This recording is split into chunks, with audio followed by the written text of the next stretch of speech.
Alors, Monsieur Goyer, vous avez été doyen de la faculté de pharmacie de 1994 à 2000, si je ne me trompe pas.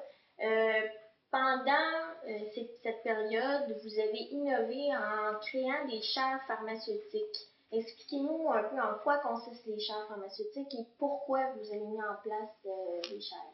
OK, mais avant d'arriver directement aux chaires, je voudrais quand même dire que la pharmacie hospitalière trouve ses racines depuis longtemps. Il y a eu beaucoup de collègues à la faculté qui ont consacré des carrières ou des parties de carrière à développer la pharmacie hospitalière ou de la développer en connivence avec les pharmaciens, les pharmaciennes des milieux de pratique.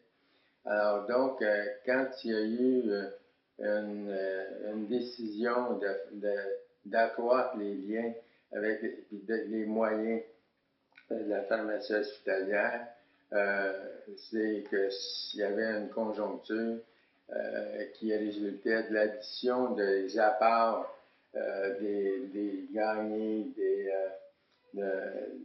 d'autres doyens, Mme Leclerc, qui a été tellement importante pour la pharmacie hospitalière, Mme Beaulac, etc.,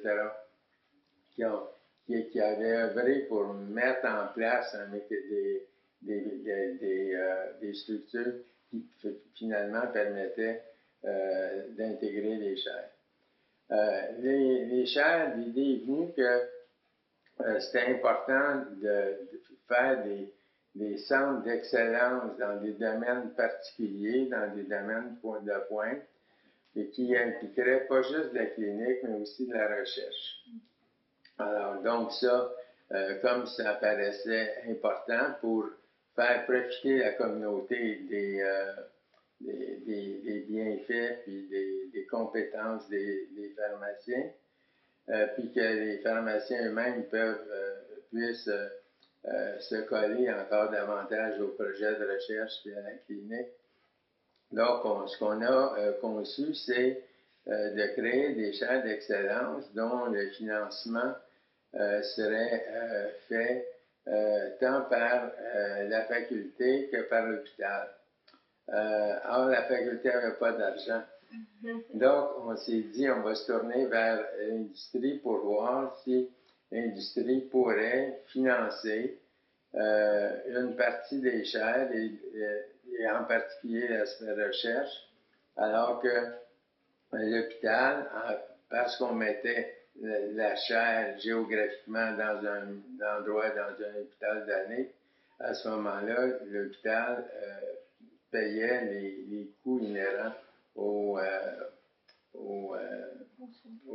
soins. Alors, la première, en fait, qui a été un peu installée ou agréée, c'était la chaire d'ici à l'hôpital Saint-Justine, en santé des femmes. Hein, grossesse et allaitement, oui, la chaire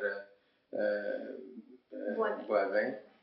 Et par la suite, il y en a eu d'autres. Il y a eu en pneumologie à l'hôpital du Sacré-Cœur, il y a eu en géliatrie à l'Institut de géliatrie de Montréal. Et à ce moment-là, ça nous a permis, je pense, d'accroître les liens entre le milieu universitaire puis le milieu hospitalier. Okay. Par toutes sortes de programmes, non seulement des programmes sous-gradués, mais des programmes gradués, puis pour participer pas juste à l'utilisation du médicament, mais à son développement. Okay. Et puis d'être présent pour les patients, parce que c'est pour eux qui doivent, eux et elles qui doivent en bénéficier au maximum. Et est-ce qu'il y a eu des réticences de la part des pharmaciens, de la part des hôpitaux ou des professeurs par rapport à la contribution de l'industrie, ou ça a été accepté d'emblée, étant donné la situation financière? C'est-à-dire que moi, je pense que les industries ont une obligation de favoriser le développement et les milieux éducatifs.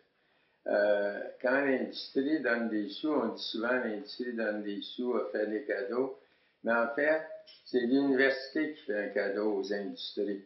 Parce que, on peut dire que c'est des cadeaux réciproques peut-être, mais parce que sans les gradués qu'on forme bien, l'industrie, qu'est-ce qu'elle peut faire? Parce que l'industrie, c'est pas des produits comme tels qui développent, c'est des idées derrière les produits, c'est des soins derrière les produits. Alors, donc, c'était des dons aussi qui étaient faits sans contrepartie.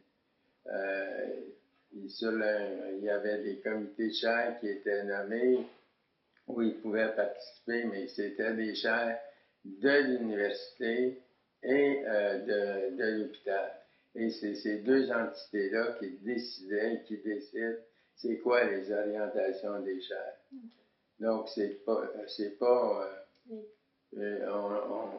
l'université puis l'hôpital ne se fait pas dire quoi faire. L'université et l'hôpital essaient d'évaluer ce qui doit être fait.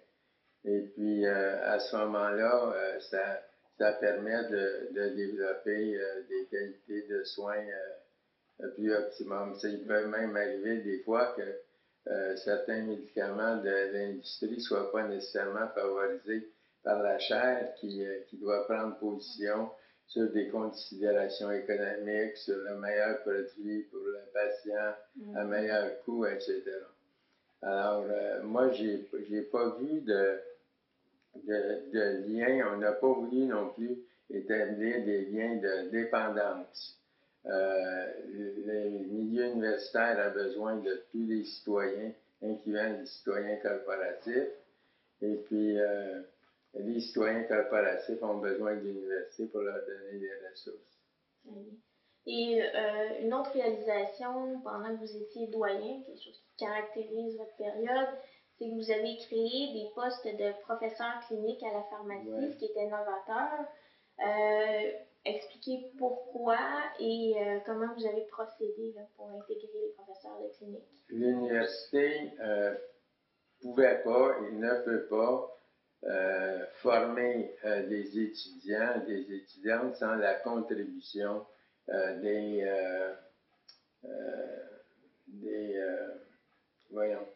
pharmaciens dans le milieu. Des pharmaciens dans le milieu. Et puis, c'est mon âge qui... Pas de problème. Et puis, donc les milieux, l'université dépend des milieux pour réaliser son mandat. Sans milieu, évidemment, on ne réalise pas notre mandat. Et les pharmaciens d'hôpitaux ont toujours beaucoup soutenu la faculté. Et il apparaissait normal à un moment donné que l'université ou la faculté disent ces collaborateurs de clinique-là, c'est mes profs de clinique. Et puis, je les reconnais, non seulement en mettant le nom dans une brochure, mais en leur donnant un titre qui les associe aux fonctions de la faculté. Et puis des besoins aussi du milieu. L'université ne peut pas former les étudiants dans tous les domaines à l'université. Il y a des domaines où est-ce qu'on est obligé d'aller à l'extérieur, dont la clinique, par exemple. Alors, donc, ça apparaissait une justice de leur attribuer un titre qui convient et qui représente, en fait, leur implication pour la faculté. Ça n'a pas nécessairement été facile parce qu'on était habitué plus à des professeurs de carrière avec des doctorat. Oui, avec des orientations recherche, tout ça. Mais c'est certain que les profs aussi réalisaient que sans les profs de clinique, on ne pouvait pas faire notre mandat. Alors, donc, je suis super content. Je trouve que c'est un beau dénouement parce que les gens les pharmaciens et pharmaciennes qui œuvrent dans les hôpitaux, ils méritaient la reconnaissance depuis longtemps.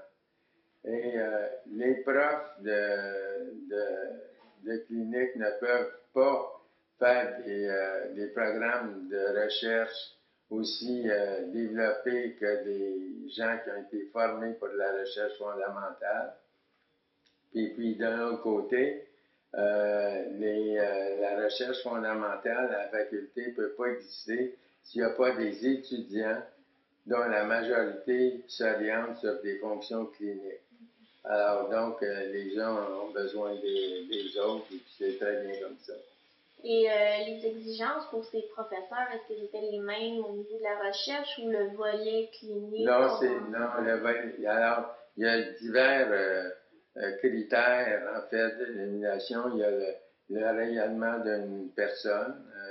Ensuite de ça, il y a la contribution à l'enseignement. Il y a plusieurs profs de clinique qui sont intégrés à des projets de recherche. Ensuite de ça, il y a évidemment l'enseignement, le tutorat. Donc, il y a divers volets qui contribuent à bâtir le dossier d'une personne et c'est sur ces bases-là qu'on attribue le titre de professeur de clinique. D'accord. Et grâce à ça, le programme a pu s'orienter davantage vers les soins pharmaceutiques en pharmacie? Oui, premièrement, c'était normal de reconnaître. C'était normal aussi de motiver les gens, de les rendre fiers d'appartenir à la faculté. Alors, donc, c'est sûr que ça a aidé pour développer ou favoriser l'implication dans le développement plus important de la pharmacie hospitalière qui est en fait au cœur de la pratique de la pharmacie. Merci, M. B. Ça m'a fait plaisir.